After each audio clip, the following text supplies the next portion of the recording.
Praise the lord. ಕರ್ತನಲ್ಲಿ ನನ್ನ ಆತ್ಮೀಯ ಸ್ನೇಹಿತರೆ, ಇಂದು ನಾವು ಧ್ಯಾನಿಸುವಂಥ ದೇವರ ವಾಕ್ಯ ಸಂದೇಶ ಯಾಕೋಬ 4:8 ವಾಕ್ಯ. ದೇವರ ಸಮೀಪಕ್ಕೆ ಬನ್ನಿರಿ, ಆಗ ಆತನು ನಿಮ್ಮ ಸಮೀಪಕ್ಕೆ ಬರುವನು. ಇವತ್ತು ನೀವು ದೇವರ ಸಮೀಪಕ್ಕೆ ಬರುವುದಕ್ಕಾಗಿ ಕರ್ತನು ಕರೆ ಕೊಡ್ತಾ ಇದ್ದಾರೆ. ದೇವರ ಸಮೀಪಕ್ಕೆ ಬರೋದಂದ್ರೆ ಹೇಗೆ? ನಾವು ಪ್ರತಿನಿತ್ಯವೂ ಪ್ರಾರ್ಥಿಸುವಂಥದ್ದನ್ನು ಅಭ್ಯಾಸ ಮಾಡ್ರಿ. ಮುಂಜಾನೆ ಪ್ರಾರ್ಥನೆ, ಸಂಜೆಯಲ್ಲೂ ಪ್ರಾರ್ಥನೆ. ಸಮಯ ಸಿಕ್ಕಾಗ ನಾವು ಯಾವ ಸಂದರ್ಭದಲ್ಲಿ ಎಲ್ಲೇ ಹೋಗುವಾಗ ಬರುವಾಗ ಪ್ರಾರ್ಥನೆಯಿಂದ ಹೊರಡ್ರಿ. ಯಾಕೆಂದರೆ ದೇವರ ಸಮೀಪಕ್ಕೆ ನೀವು ಬಂದಂತೆ ಎಷ್ಟು ದೇವರ ಹತ್ರ ಬರ್ತಿರೋ ಅಷ್ಟು ಕೂಡ ಕರ್ತನು ನಮ್ಮ ಸಮೀಪಕ್ಕೆ ಬರ್ತಾರೆ ಪ್ರಿಯರೇ. ಆತನ ಸಮೀಪ ಬಂದು ನಮಗೆ ಸಹಾಯ ಮಾಡಬೇಕು, ನಮ್ಮ ಹತ್ತಿರ ಬಂದು ನಮ್ಮನ್ನು ಆಧರಿಸ್ಬೇಕು, ನಮ್ಮನ್ನು ಪರಾಂಬರಿಸ್ಬೇಕು, ನಮ್ಮ ಕಾರ್ಯಗಳಲ್ಲೂ ಆತನು ಕೈ ಹಚ್ಚಬೇಕಂದ್ರೆ ನಾವು ಆತನ ಸಮೀಪಕ್ಕೆ ಹೋಗೋರಾಗಿರ್ಬೇಕು. ನೀವು ದೇವರ ಸಮೀಪಕ್ಕೆ ಬನ್ನಿರಿ, ಆಗಲ ಆತನು ನಿಮ್ಮ ಸಮೀಪಕ್ಕೆ ಬರುವನು.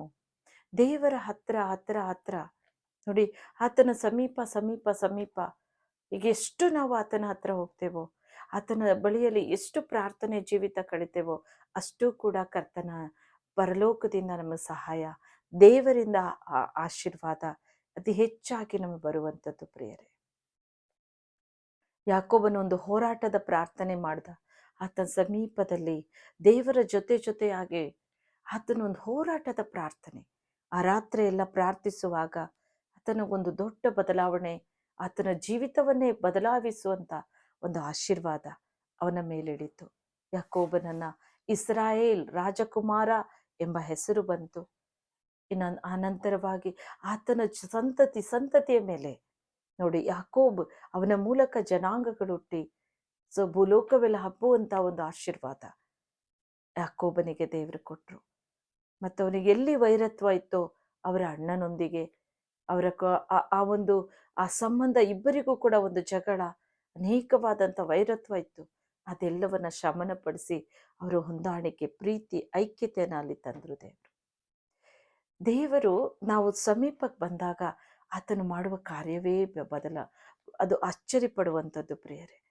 ನೀವೆಷ್ಟು ಪ್ರಾರ್ಥನೆಗೆ ದೇವರ ಪಾದಕ್ಕೆ ಹೋಗ್ತಿರೋ, ನೀವೆಷ್ಟು ಬಾರಿ ಹೋಗಿ ಪ್ರಾರ್ಥನೆ ಮಾಡಿ, ಸ್ವಾಮಿ ನಮಗೆ ಆ ಸಹಾಯ ಮಾಡಿ ಕರ್ತನೆ, ಈ ಒಂದು ಪ್ರಾರ್ಥನೆ ಬೇಡಿಕೆ ನೆರವೇರಿಸಪ್ಪ, ಹೀಗೆ ನೀವು ಹೇಗೆ ಬೇಡ್ತಾ ಇರ್ತಿರೋ, ನೀವು ದೇವರ ಸಮೀಪಕ್ಕೆ ಹೋಗಿ ನೀವು ಪ್ರಾರ್ಥಿಸುವಂತೆ ದೇವರು ಕೂಡ ನಮ್ಮ ಸಮೀಪಕ್ಕೆ, ನಿಮ್ಮ ಹತ್ತಿರ ಬಂದು ಆತನ ಆತ್ಮನಿಂದ ಸಹಾಯ ಕೊಡ್ತಾರೆ, ಬಲವನ್ನು ಕೊಡ್ತಾರೆ, ಆರೋಗ್ಯವನ್ನು ತುಂಬುತ್ತಾರೆ.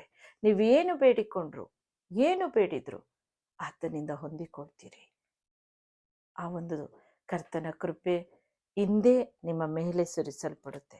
ಆದ್ದರಿಂದ ದೇವರ ಸಮೀಪಕ್ಕೆ ಬನ್ನಿ. ಕರ್ತನೇ, ನನ್ನನ್ನು ಆಶೀರ್ವದಿಸು.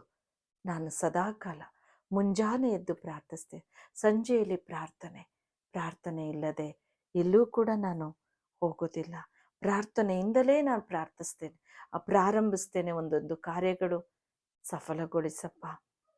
ದೇವರ ಸಮೀಪ ಬನ್ನಿ ಪ್ರಿಯರೇ.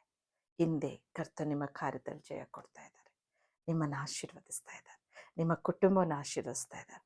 ನಿಮ್ಮ ಜೀವಿತ ಸಮಾಧಾನ, ಐಕ್ಯತೆ, ಪ್ರೀತಿ, ನಿಮ್ಮ ಕುಟುಂಬದಲ್ಲೂ ದೈವಿಕ ಸಮಾಧಾನ, ಶಾಂತಿ ಎಲ್ಲ ಕೊರತೆ ನೀಗ್ತಾ ಇದೆ. ಪ್ರಾರ್ಥನೆಯಲ್ಲಿ ಬೇಡಲ್ಲ. Thank you heavenly father. ಪ್ರೀತಿಯುಳ್ಳ ತಂದೆಯೇ, ಸ್ವಾಮಿ ನೀನು ಕೊಟ್ಟ ಈ ವೇದವಾಕ್ಯಕ್ಕಾಗಿ ನಾನು ಸ್ತೋತ್ರಿಸ್ತೇನಪ್ಪ. ದೇವರೇ, ನಿನ್ನ ಮಕ್ಕಳು ನಿನ್ನ ಸಮೀಪಕ್ಕೆ ಬಂದು ಈ ದಿನ ಬೇಡ್ತಾ ಇದ್ದಾರೆ. ಅವರು ನಿನ್ನ ಹತ್ತಿರವೇ ಇದ್ದಾರೆ ಸ್ವಾಮಿ. ಅವರು ಏನೇನು ಬೇಡುತ್ತಿದ್ದಾರೆ ಅಂತ ತಿಳಿದದೆ ತಂದೆ. ಅವರ ಹೃದಯವನ್ನು ಅಂತರೇಂದ್ರೆ ನೀನು ಪರೀಕ್ಷೆ ಮಾಡೋ ದೇವರಾಗಿದೆ. ಅವರಿಗೆ ಏನೆಲ್ಲ ಸಹಾಯ ಬೇಕೋ ಈಗಲೇ ಅವರ ಮೇಲೆ ದಯಪಾಲಿಸು. ಈಗಲೇ ನಿನ್ನ ಆತ್ಮನಿಂದ ಸಹಾಯ ಕೊಡು ರಾಜ. ಪರಿಶುದ್ಧಾತ್ಮ ದೇವರವರಿಗೆ ಸಹಾಯ ಮಾಡು ತಂದೆಯವರಿಗೆ. ಏನು ಬೇಡುತ್ತಿದ್ದಾರೆ ಎಲ್ಲವನ್ನು ಹೊಂದಿಕೊಳ್ಳಲಿ, ಹೊದುವಾಗಿ ಕೊಡು ಸ್ವಾಮಿ. ಆಶೀರ್ವದಿಸು. ಅವ್ರ ಕೈ ಹಚ್ಚೋ ಎಲ್ಲ ಕೆಲಸ ಕಾರ್ಯ, ಅವರ ವ್ಯಾಪಾರ, ಅಭಿವೃದ್ಧಿ, ಆಶೀರ್ವಾದ ತುಂಬಲಿ ಸ್ವಾಮಿ. ಇನ್ನೂ ಹೆಚ್ಚಾಗಿ ಅವರು ನಿಮ್ಮ ಸಮೀಪಕ್ಕೆ ಬರಲಿ. ಮುಂಜಾನೆ ಎದ್ದು ಹರ್ಷಧ್ವನಿಗೈಯಲಿ, ಸಂಜೆಯಲ್ಲಿನ ಕೃತಜ್ಞತೆ ಯಜ್ಞವನ್ನು ಸಮರ್ಪಿಸಲಿ. ಅಪ್ಪ, ಅವರು ಏನೇನು ಪ್ರಾರ್ಥನೆ ಮಾಡ್ತಾ ಇದ್ದಾರೋ ಈ ದಿನ ನಿನ್ನ ಸಮೀಪದಲ್ಲಿ ಕುಳಿತು ಮೊರೆ ಇಡ್ತಾ ಇದ್ದಾರೆ. ಏಸಪ್ಪ, ಅವರಿಗೆ ಅನುಗ್ರಹಿಸು. ಪವಿತ್ರಾತ್ಮ ದೇವರೇ, ಸಹಾಯ ಮಾಡಪ್ಪ. ಎಲ್ಲವನ್ನೂ ದಯಪಾಲಿಸು.